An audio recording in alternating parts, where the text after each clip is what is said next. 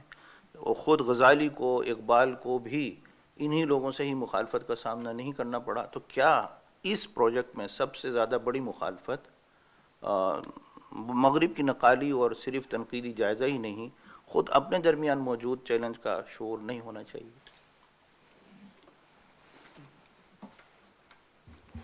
ہاں، تو جہاں تک احسان ملک صاحب کا بات ہے کہ یہ نقیب اللہ تاس ہی تھا جو ابھی بھی زندہ ہے، وہ اس نے اسلامائزیشن آف نالج پروجیکٹ شروع کی تھی، اور اب اس نے بھی اس کو ترک کر دیا ہے. اور یہ اسلامائزیشن آف نالج جو ہے یہ ہو نہیں سکتا، اور اس کی یعنی ہم ہر طرح سے اس کی بہت سارے دلائل ہیں جو میں نے بہت ساری جگہ پہ تذکرہ کیا ہے. مگر ایک بات دیکھنے کی یہ کہ اسلامی معاشیات جو ہے وہ تقریباً 1970s میں نے ایکچولی ایک بات اس پہ تفصیلی مضمون لکھا ہے جس کو میں نے کہا ہے 3 generations آف اسلامک اکنامکس. تو ہماری جو پہلی جنریشن تھی مولانا مودودی اور ان کے ہم عصر، وہ ریولوشنری تھی. ان کا خیال تھا کہ اسلامی معاشیات اور کیپٹلزم کا آپس میں کوئی تعلق نہیں، اور اسلامی معاشیات کا نظام جو ہے وہ بہت ہی اعلیٰ اور برتر ہے اور باقی سب سے یعنی منفرد ہے. پھر یہ جو 70s میں انہوں نے دیکھا کہ ریولوشن تو آ نہیں رہا ہے سیکنڈ جنریشن نے، تو ہم ایسا کرتے ہیں کہ کیپٹلزم ہی کی ترمیم کر کے اس کو اسلامائز کر لیتے ہیں. تو وہ بالکل ہی ناکام ہو گئی ہے. یعنی اسلامی معاشیات جو 40-50 سال سے چل رہی ہے، اور ایک بھی ایسا مسئلہ نہیں ہے جو انہوں نے کنٹریبیوٹ کیا ہو، ان کا کوئی بھی 0 کنٹریبیوشن ہے. اور اس کے برعکس بہت سارے میدان ہیں جس میں معاشیاتی کے اندر environmental economics, ecological economics, sustainable development اور ماڈرن مانیٹری تھیوری، اور بہت سارے اسکولز آف تھاٹ ہیں جو پوسٹ کینزین، ان سب نے بہت میجر کنٹریبیوشنز کیے ہیں، اور انہوں نے اپنا لوہا منوایا اور کہا ہے کہ آرتھوڈاکس اکنامکس غلط ہے. اور ان سب میں کچھ نہ کچھ ہمیں حصہ مل جاتا ہے. یعنی اسلامی معاشیات یہ نہیں ہے کہ ہمارا قرآن جو ہے وہ بالکل ہی یعنی بیکار ہے، اور اس میں کوئی بھی ایسی بات نہیں ہے جو وہ یعنی ماڈرن اکانومسٹ کو سکھلا سکے. مگر چونکہ ہم لوگ نے ایک پیر پیچھے باندھ لیا کہ ہمیں اسلامی یعنی ماڈرن اکنامکس کو قبول ہی کرنا ہے اور اس کے اوپر سے پیوند کاری کرنی ہے، اس لیے وہ کمپلیٹلی ناکام ہو گئے. تو اسی طرح سے اسلامائزیشن آف نالج ہر جگہ ہی فیل ہو جائے گا، کیونکہ وہ نالج جو ہے جس کی بنیاد ہی اللہ تعالیٰ کا انکار ہے، اس پہ جو سپر اسٹرکچر ہے اب آپ اس کو ترمیم کر کے کاٹ چھانٹ کر کے اس میں پیوند کاری کر کے اس کو اسلامائز کرنا چاہتے ہیں، تو وہ جڑ جو ہے وہ الحاد کی وہ کہاں جائے گی؟ اس لیے یہ ہو نہیں سکتا کام اسلامائزیشن آف نالج کا۔ تو جہاں تک یہ ہے کہ کیا ہمارے علماء ہی سب سے زیادہ مخالفت نہیں کریں گے، تو بات یہ کہ پاور علماء کے پاس نہیں ہے، پاور جو ہے وہ ہماری ایلیٹ کلاس کے پاس ہے، اور وہ نہیں چاہتے ہیں موجودہ نظام کو بدلنا، تو وہ اس کی سب سے بڑی مخالفت کریں گے۔ باقی علماء تو کافی حد تک آن بورڈ ہیں اس باتوں سے، کہیں پہ بھی میں نے اپوزیشن نہیں پایا۔ وہ جن باتوں کو میں نے کافی سخت قسم کے تنقیدی کلمات کہے یہاں پہ، مگر علماء کو ان میں اس کے سامنے بھی میں بات کر چکا ہوں یہاں پہ کئی بار دارالعلوم میں بھی، اور کسی نے اس سے کوئی انکار نہیں کیا۔ بہت شکریہ۔ جو چیٹ میں کچھ کوسچنز آئے ہیں اس میں شرکاء نے ایک تو تحسین کی ہے اس گفتگو کی، اور سوالات ان میں سے ایک تو یہ ہے کہ عاصم صاحب نے کیا ہے کہ قرآن پاک کو اگر بطور ذریعہ علم ہم لیتے ہیں تو اس کے وہ اصول کون سے ہیں جن کے ذریعے سے ہم اس سے علم ایکسٹریکٹ کریں گے۔ دوسرا ایک سوال یہ ہے کہ تیمیہ صبیحہ صاحبہ کا، کہ آپ نے تاریخی طور پر علوم کی تشکیل اور ارتقاء کی بات کی، کیا اسی تاریخ سے یہ معلوم نہیں ہوتا کہ ہر دور میں علوم پچھلے دور میں کی گئی علمی کاوشوں کی بنیاد پر آگے بڑھتی ہیں؟ مکمل انہدام کے بعد نیا فریم ورک کیسے تشکیل پا سکتا ہے؟ پھر انہوں نے جو ٹرانسلیشن پروجیکٹ ہے اس کے حوالے سے ذکر کیا کہ اس سے پہلے دارالحکمت بغداد کی تحریک بھی برپا ہوئی تھی جس کے بہت زیادہ اثرات تھے، جن میں سے معتزلہ اور پھر امام غزالی بھی پیدا ہوئے۔ تو ایسے میں ڈی کولونیل ہونے کا مطلب علوم کی تشکیل جدید ہے یا تصحیح و ترمیم؟ کچھ تو آپ کی گفتگو کے اندر اس کا جواب آ بھی گیا ہے پہلے سے، اور ایک یہ سوال بہت ہی جیسے ہماری پوری تھیم کو ہی بنیادی طور پہ یہ سوال اس پہ ہے کہ یونیورسٹی اور مدرسہ، یہ ان دونوں کا، یہ معاذ بشیر صاحب کہہ رہے ہیں کہ میرا دونوں کا تجربہ ہے اور دونوں ہی ایک ایکسٹریم پر نظر آتے ہیں اپنی اپنی حد تک، تو ان دونوں کے درمیان کیسے وہ لنک قائم کیا جائے جسے سید مودودی کے الفاظ میں people with modern minds and traditional hearts امت کو مل سکیں؟ ہاں، یہ بات ایک پیچھے پہلے بھی آئی تھی کہ relevance of Quran to modern times کیسے اسٹیبلش کیا جائے، تو یہ اصل میں جو احکام ہیں وہ تو ہر زمانے میں ایک ہی رہتے ہیں، مگر اس کی تشکیل کرنے کا طریقہ بدلتا جاتا ہے اور ہر زمانے میں نیا ہوتا ہے۔ تو یہ وہ نہیں ہے جس کو ہم کہتے ہیں کہ کیا کہتے ہیں اس کو، اجتہاد نہیں ہے، بلکہ یہ دوسری چیز میں کہہ رہا ہوں۔ جیسے رسول اللہ صلی اللہ علیہ وسلم نے ہمیں کہا کہ اپنے بچوں کو تیر کمان اور گھوڑ سواری سکھلایا کرو، تو اگر ہم آج کے زمانے میں بھی یہی کریں تو میرے خیال میں یہ صحیح نہیں ہوگا، بلکہ ہم کو اس وقت یعنی اس کا مقصد یہ تھا کہ علوم حرب سکھلائے جائیں، تو چنانچہ ہم ان کو بندوق چلانا سکھلائیں اور ٹینک چلانا سکھلائیں، اور اسی طرح سے اللہ تعالیٰ کا قرآن میں حکم ہے کہ امت کا دفاع کیا جائے دشمنوں کے خلاف۔ تو پچھلے زمانے میں یہ اس سے ہوتا تھا تیر کمان سے، گھوڑ سواری سے، اس کے بعد پھر یہ فصیل بنانے سے ہوا، پھر فصیلوں کا سسٹم ختم ہو گیا کیونکہ آرٹلری بہت مضبوط ہو گئی تو آرٹلری چلانے کا حکم رہا۔ تو اس وقت اگر ہم لوگ کہیں کہ اس حکم کا مراد یہ ہے کہ ہم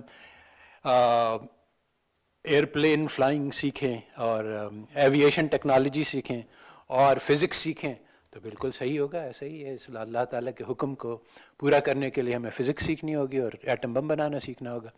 تو یہ تو ہے relevance of Quran to modern times, یعنی قرآن کا حکم سیم رہتا ہے، اس کو امپلیمنٹ کرنے کا طریقہ ہر زمانے میں بدلتا ہے اور زمانے کی ترتیب کے ساتھ چلتا ہے۔ دوسری بات یہ ہے کہ ہاں نئے سرے سے علم کو وضع کرنا، تو بات یہ ہے کہ اہل مغرب نے، اور یہ ہوتا رہتا ہے زمانے سے، تو ہم یہ نہیں کہہ رہے ہیں کہ زیرو سے ہمیں سٹارٹ لینا ہے، بلکہ ہمارے ایک پورا انٹلیکچوئل ہیریٹیج ہے جو 1000 سال کا ہے، جس کو یعنی رجب شنتر نے کہا ہے کہ ہمیں روٹڈ ریوائول کرنا ہے، یعنی ہماری جڑیں جو ہیں پہلے سے موجود ہیں، ہمیں سوشل سائنسز زیرو سے نہیں سٹارٹ کرنا ہے، بلکہ بہت سارا، یعنی ابن خلدون نے ہمیں سکھلایا کہ معاشرے کی کیسے تجزیہ کی جاتی ہے، اور بہت ساری اس پہ بہت سارا کام ہے، تو اس کو وہ بنیادیں موجود ہیں ابھی تک، تو ہمیں یعنی 1000 سال کا ہمارا میراث ہے، تو اس کو لے کے اس کے اوپر ہمیں کنسٹرکٹ کرنا ہے۔ بہت شکریہ۔ میرا خیال ہے ہم آخری 2 سوال اگر اجازت ہو تو لے لیں، ایک آپ کرنا چاہ رہے ہیں اور ایک میرے پاس آن لائن آیا ہے، اور وہ یہ ہے کہ ڈاکٹر فخر الاسلام صاحب نے یہ پوچھا ہے کہ آپ کے خیال میں بہتر ٹرم کون سی ہے، ڈی کولونائزیشن یا ڈی ویسٹرنائزیشن؟ ایک یہ سوال آیا تھا اور دوسرا آپ پوچھ لیجئے، اس کے بعد ہم جواب دیں۔ السلام علیکم، سید عمر نام ہے میرا۔ سوال بھی تقریباً اسی سے متعلق ہی ہے۔ آپ نے اپنے تمام گفتگو میں مغرب کا ذکر بہت کیا، تو میں صرف یہ اپنی گزارش یہ ہے اور سمجھنا چاہتا ہوں کہ اگر ہم اہل مغرب کے بجائے کفر اور اسلام کی بات کریں تو کیا یہ زیادہ مناسب نہیں ہوگا کہ ایک یعنی علوم اسلامیہ اور ایک علوم غیر اسلامیہ؟ کیونکہ بسا اوقات ایسا ہوتا ہے کہ ہم یہ سمجھتے ہیں کہ جو بچہ مغرب جا کر پڑھے گا صرف وہی گمراہ ہوگا، اور یہاں پاکستان میں یا مذہبی ممالک میں وہ علوم پڑھتا رہے گا تو شاید وہ نہ، اور اس کی شاید وجہ غفلت یہ بھی ہو سکتی ہے۔ تو کیا ہمیں اپنی تعبیرات کو بھی تو تجدید نو کرنی پڑے گی؟ بہت شکریہ۔ اچھا، ایک سوال رہ گیا تھا مدرسوں اور یونیورسٹیز کا، تو جیسا کہ میں نے کہا کہ مدرسے کی جو تعلیم ہے وہ آج کل کے زمانے کے مطابق نہیں ہے، وہ 150-200 سال پیچھے رہ گئے ہیں، تو اس کو اپڈیٹ کرنے کی ضرورت ہے تاکہ ہم اپنے علوم وہ اپنی جگہ موجود ہیں، مگر وہ علوم جو ہیں وہ یعنی امام ابو حنیفہ نے زر کے مسائل کیسے حل کیے وہ ان کے زمانے کے زر سے متعلق تھے۔ آج کل کے زمانے کے زر کے مسائل میں ہمیں ان کی نقالی نہیں کرنی ہوگی، بلکہ ان کے طریقہ